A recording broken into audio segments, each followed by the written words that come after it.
Hello guys, let's final crack করার পর আমরা এসে পড়ছি বান্দরবন, যেখানে খালি সবুজ আর সবুজ। মামা খালি দেখলে বলবা কে, তোর টাকা থাকলে খালি টাকা জমায়ও না, গার্লফ্রেন্ডের পিছে খরচ করো না। গার্লফ্রেন্ড আর টাকা জমানো বাদ দিয়ে খালি এইসব জায়গায় ঘুরবার চিল করবা মামা।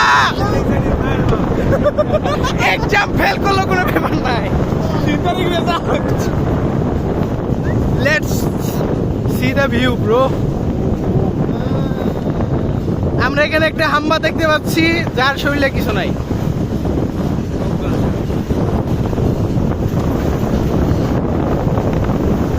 ও ফারজিন, সৌরভ, বাকি, সামির এন্ড দিস ইজ আলামিন। আলামিন মাথা ঘুরে যাবে।